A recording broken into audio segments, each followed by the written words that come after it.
नमस्कार दोस्तों, आपका अपना यूट्यूब चैनल गोवर्धन जागृति के ऊपर आपका स्वागत है। आज हमने जो हमारा टॉपिक है, टॉपिक का नाम है मृदा प्रबंधन की विधियां। टॉपिक का नाम क्या है? मृदा प्रबंधन की विधियां। यानी अपने मृदा का जो प्रबंधन है कौन कौन सी विधियों के माध्यम से करेंगे। बात करें तो मृदा प्रबंधन की जो विधियां है वर्तमान में बहुत जरूरी है, अनिवार्य है। क्यों? क्योंकि मान लीजिए हमें इस विधियों का मालूम नहीं है, ज्ञान नहीं है, तो हम अपनी जो मृदा है उसका प्रबंधन नहीं कर सकते। इसलिए इन विधियों को पढ़ करके आप मृदा प्रबंधन की विधियों को पढ़ करके आप मृदा को आसानी से अपरदन होने से बचा सकते हैं। तो हम सबसे पहले एक मिनट बंद कर लीजिए।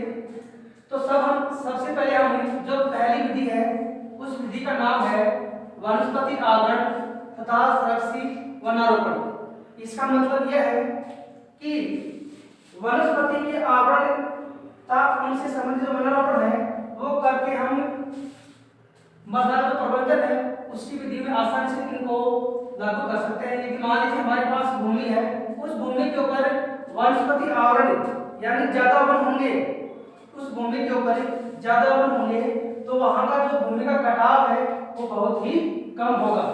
यदि वनस्पति आवरण कम है तो कटाव ज्यादा होगा। इसलिए मृदा वनस्पति आवरण जो प्रबंधन विधि है वो सबसे इंपॉर्टेंट विधि मानी जाती है। वनारोपण यदि जहां ज्यादा अपरदन हो रहा है तो वहां वनारोपण करके भी हम मृदा के अपरदन को आसानी से उससे छुटकारा पा सकते हैं। यदि मृदा प्रबंधन की प्रथम विधि। दूसरी विधि है समन्वय खेती।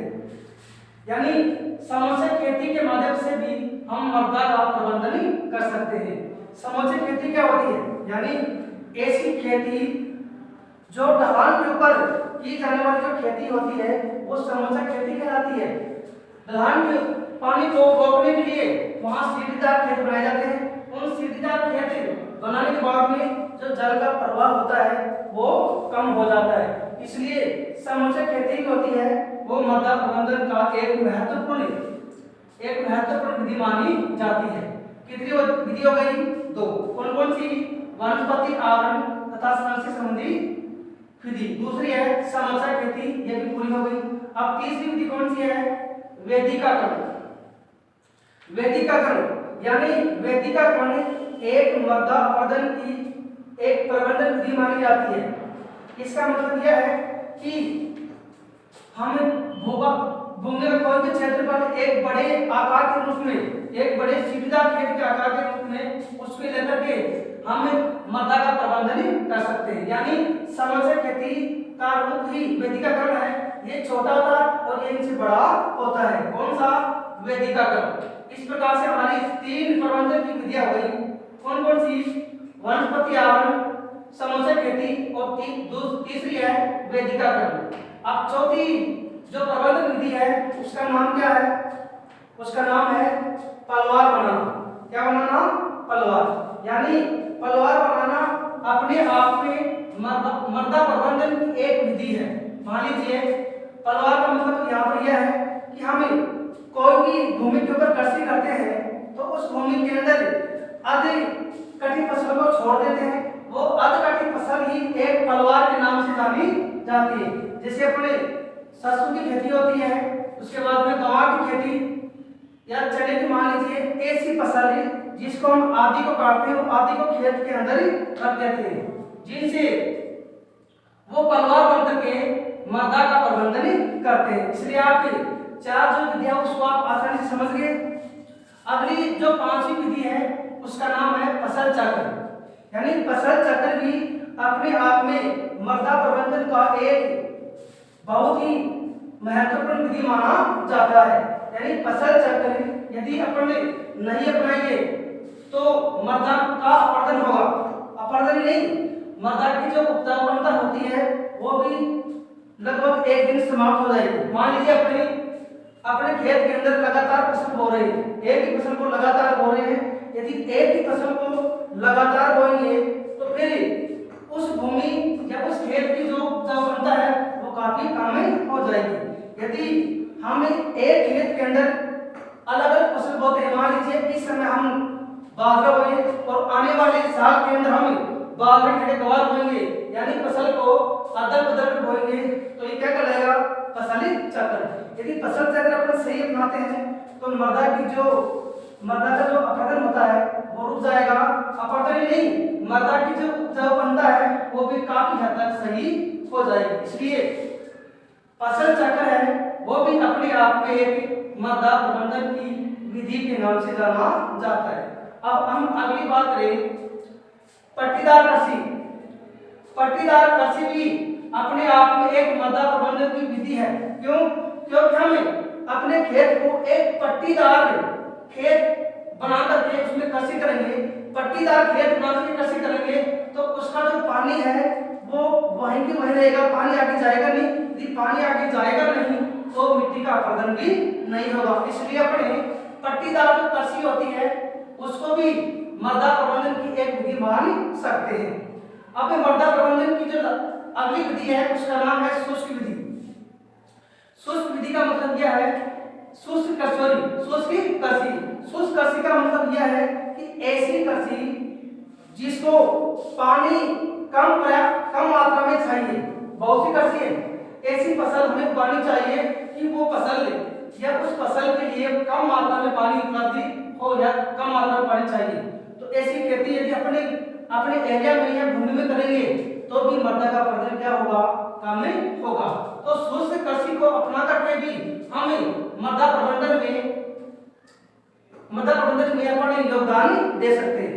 अगली विधि है स्थानांतरित कृषि पर प्रतिबंध। सभी को मालूम है यदि स्थानांतरित कृषि आज के युग में हो रही है तो 100% वहां मृदा अपरदन बहुत ज्यादा हो रहा है। क्योंकि स्थानांतरित कृषि एक आदिम प्रकार की कृषि है, सबसे पुराने जमाने की कृषि है।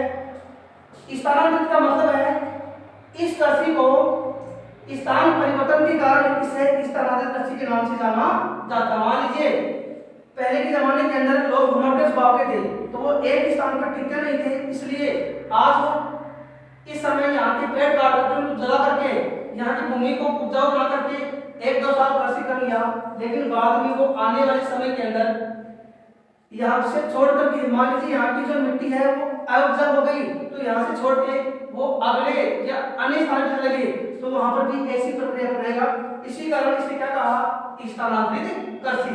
इस कृषि पर प्रतिबंध लगाना बहुत जरूरी है। यदि मृदा का अपरदन रोकना है तो इस प्रकार की कृषि पे प्रतिबंध लगाना पूर्णतः जरूरी है।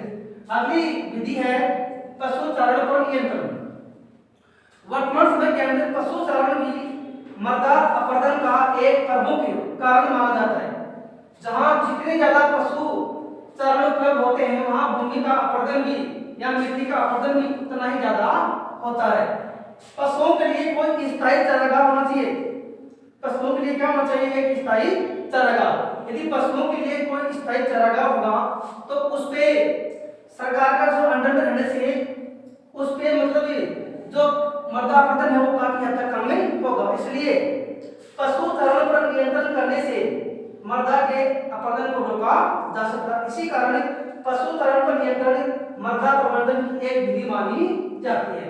इसके अलावा अगली बात करें आगनालिका नियंत्रण, यानी आगनालिका एक अपरदन का प्रकार है जो जल द्वारा माना जाता है। ऐसी बहुत सी नदियां हैं जो आगनालिका अपरदन के लिए प्रसिद्ध है। हमारे राजस्थान के अंदर जो चंबल नदी है वो आगनालिका अपरदन के लिए जानी जाती है। इसलिए आगनालिका अपरदन के ऊपर नियंत्रण लगाना बहुत ही जरूरी है।